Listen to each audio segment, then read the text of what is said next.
Any premier নিউজৰ পৰা মই নিবেদিতা শৰ্মাই নিশাৰ বাতৰিলৈ স্বাগতম জনাইছোঁ। আজি মুখ্য বাতৰিসমূহ হ'ল কাৰ্বি আংলঙত 15-18 বছৰৰ ছাত্ৰ-ছাত্ৰীৰ মাজত কৰোনা ভেকচিন অভিযান আৰম্ভ। এইফালে নেপালত অনুষ্ঠিত সাউথ এছিয়ান ৰক স্কিপিং চেম্পিয়নশ্বিপত কাৰ্বি আংলঙৰ সফলতা।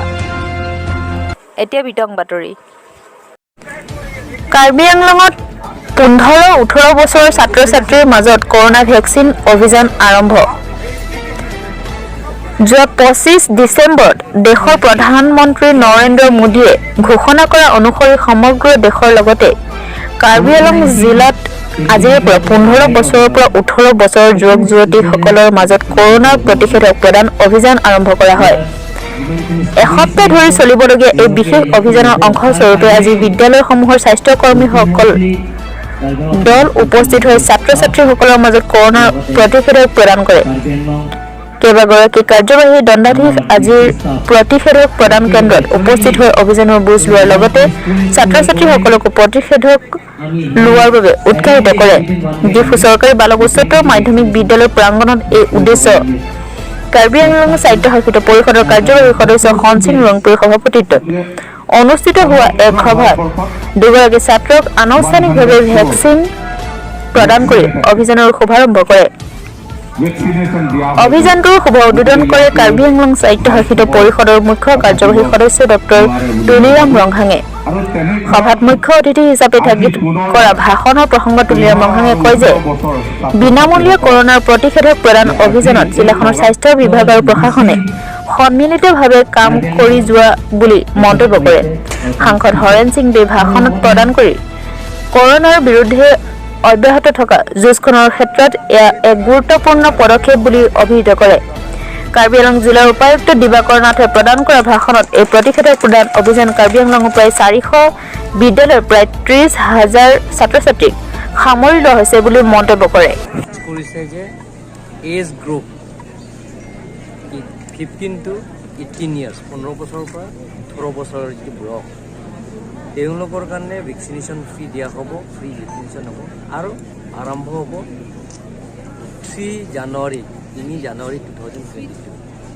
আজিৰ পৰা 1 উইক ভিতৰতে কমপ্লিট কৰিব লাগে। গতিকে কাৰ্বি আংলঙৰ যিমানখিনি এম ই স্কুল, হাই স্কুল আছে, কলেজ আছে, আমি কাৰ্বি আংলং অট'নমাছ কাউন্সিলৰ মেডিকেল টিম আৰু লগতে এডমিনিষ্ট্ৰেটিভ এই জইণ্টলি আমি একেলগে কাম কৰি প্ৰত্যেকজন ষ্টুডেণ্টৰ যাতে ভেকচিন লয়, যাতে COVID-19ৰ পৰা যাতে ৰেহাই পায়, তাৰ কাৰণে আমি কাৰ্বি আংলং অট'নমাছ কাউন্সিল আৰু DC ষ্টাফ গোটেইখিনি আলোচনা কৰি আমি আজিৰ পৰা আৰম্ভ কৰিছোঁ। ছাৰ, স্কুলৰ বাহিৰেও এনে বেলেগ জেগাত যদি স্কুলৰ বাহিৰেও 15 বছৰৰ পৰা 18 বছৰ যিবিলাক আছে তেওঁলোকৰো আমি ভেকচিনেশ্যন হ'ব। নেপালত অনুষ্ঠিত সাউথ এছিয়ান ৰক স্কিপিং চেম্পিয়নশ্বিপত কাৰ্বি আংলঙৰ সফলতা। 3গৰাকী খেলুৱৈক ডিফু উষ্ম আদৰণি। চুবুৰীয়া ৰাষ্ট্ৰ নেপালত যোৱা 30 আৰু 31 ডিচেম্বৰত অনুষ্ঠিত হৈ যোৱা সাউথ এছিয়ান ৰক স্কিপিং চেম্পিয়নশ্বিপত ভাৰতক প্ৰতিনিধিত্ব কৰি কাৰ্বি আংলঙৰ 3গৰাকী খেলুৱৈয়ে বিশেষ কৃতজ্ঞতা লাভ কৰিবলৈ সক্ষম হৈছে। টুৰ্ণামেণ্টখনত জেছিকা টেৰনপি স্পীড হপ আৰু 30 ছেকেণ্ডৰ শিতানত একোটাকৈ সোণ, CM ক্ৰ'ৱে স্পীড হপত ব্ৰঞ্জ আৰু চামিনেট আংৰং টিছপিয়ে স্পীড হপত সোণ আৰু 30 ছেকেণ্ডৰ শিতানত ব্ৰঞ্জৰ পদক লাভ কৰিবলৈ সক্ষম হৈছে।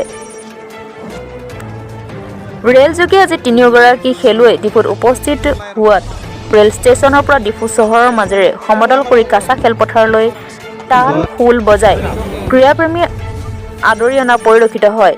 কাৰ্বি আংলং ক্ৰীড়া সন্থাৰ তৰফৰ পৰাও খেলুৱৈ 3গৰাকীক কাঁচা খেলপথাৰত সম্বৰ্ধনাৰ লগতে উষ্ম আদৰণি জনোৱা হয়।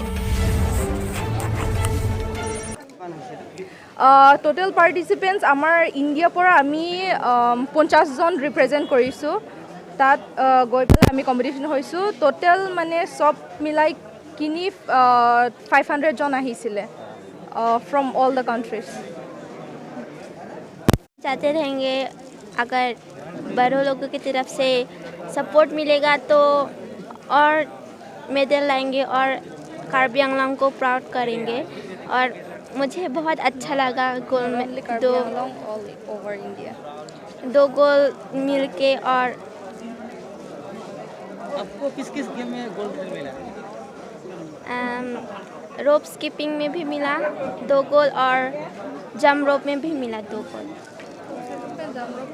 एक मतलब 2 गोल्ड मिला है। इवेंट लॉन्ग स्किल लॉन्ग होला सिना हाँ इवेंट एक गोल्ड मिला है ना दोनों? हाँ, एक तो 30 सेकेंड भी मिला और एक तो स्पीड हो।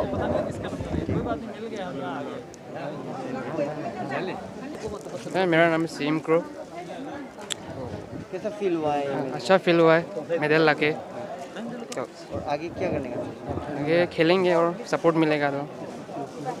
कौन सा गेम में मिला है? रोप स्किपिंग कौन सा इवेंट में? मेरा स्पीड होप में। Thank you.